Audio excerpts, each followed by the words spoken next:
તો એના પછી આવે છે આપણો સવાલ નંબર 4. તો ઉદાહરણ નંબર 4 કંઈક આવું આપેલું છે કે બિંદુઓ xy એ બિંદુઓ 7 1 અને 3 5 થી સમાન અંતરે છે. તો x અને y વચ્ચેનો સંબંધ દર્શાવો.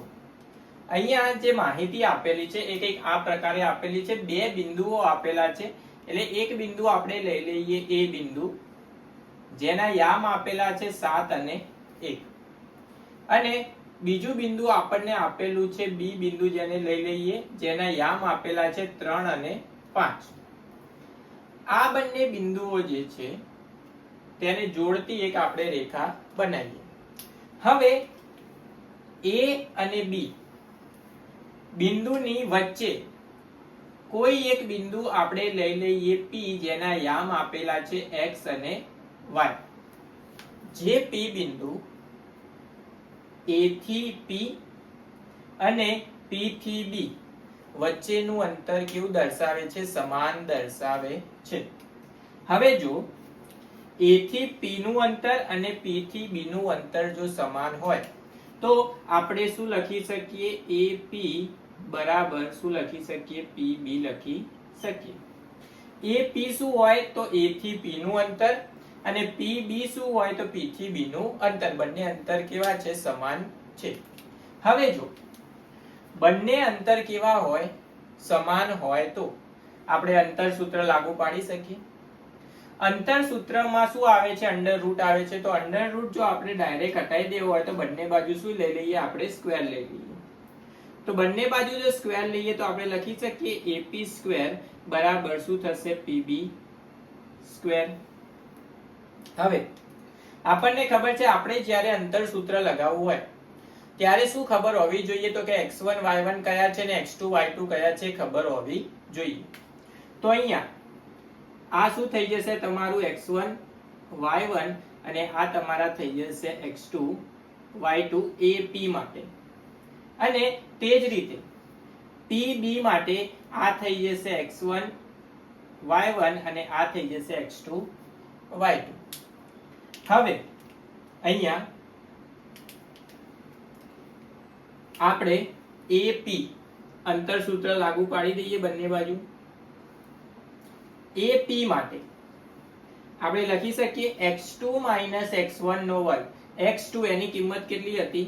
તો કે x x1 ની કિંમત 7 એનો વર્ગ, વત્તા y2 y1 નો વર્ગ. y2 ની કિંમત કેટલી હતી? તો કે y y1 ની કિંમત કેટલી હતી? 1 એનો વર્ગ બરાબર. હવે એ જ રીતે PB માટે અંતર સૂત્ર લાગુ પાડીએ તો x2 x1 નો વર્ગ. x2 ની કિંમત કેટલી હતી? તો કે x x1 ની કિંમત કેટલી હતી? 3 એનો વર્ગ, વત્તા y2 y1. y2 ની કિંમત કેટલી હતી? y y1 ની કિંમત કેટલી હતી? 5 એનો વર્ગ.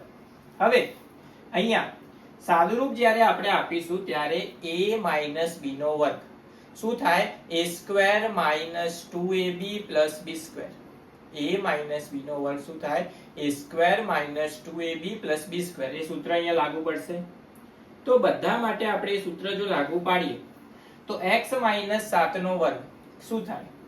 તો થશે x સ્ક્વેર 14x વત્તા 7 નો વર્ગ. કેટલો થશે? 49. આના માટે y 1 નો વર્ગ એ થશે y સ્ક્વેર 2y વત્તા 1 નો વર્ગ શું થાય? 1. એ કોના બરાબર થશે? આના બરાબર. તો અહીંયા x 3 નો વર્ગ એ શું થશે? x સ્ક્વેર 6x વત્તા 3 નો વર્ગ શું થઈ જશે? 9. એ જ રીતે y 5 નો વર્ગ વત્તા y નો વર્ગ -10y વત્તા 5 નો વર્ગ શું થઈ જશે? 25. હવે બરાબરની બંને બાજુ જો કિંમતો સમાન હોય અને નિશાનીઓ કેવી હોય? સમાન હોય તો એ કિંમતો શું થશે? કેન્સલ થશે. કિંમતો સમાન હોવી જોઈએ અને નિશાનીઓ પણ કેવી હોવી જોઈએ? સમાન. કઈ રીતે? તો અહીંયા જુઓ x સ્ક્વેર કેટલા છે? પ્લસ. અહીંયા પણ x સ્ક્વેર કેવા છે? પ્લસ. તો બંને બાજુ x સ્ક્વેર શું થઈ જાય? કેન્સલ. કેમ કેન્સલ થાય? આ પ્લસ એક્સ સ્ક્વેર સામે જાય તો માઇનસ એક્સ સ્ક્વેર થાય, તો પ્લસ એક્સ સ્ક્વેર ને માઇનસ એક્સ સ્ક્વેર 0, તો આપણે ડાયરેક્ટ કેન્સલ કર્યા. એ જ રીતે અહીંયા વાય સ્ક્વેર પ્લસ અને અહીંયા પણ વાય સ્ક્વેર પ્લસ બંને શું થઈ જાય? કેન્સલ. હવે x અને y ને એક બાજુ લઈ લઈએ, કિંમતોને એક બાજુ લઈ લઈએ. અહીંયા કેટલા વધ્યા હતા? તો કે -14x. આ -6x સામે જશે તો કેટલા થઈ જશે? +6x. અહીંયા કેટલા વધ્યા હતા? -2y.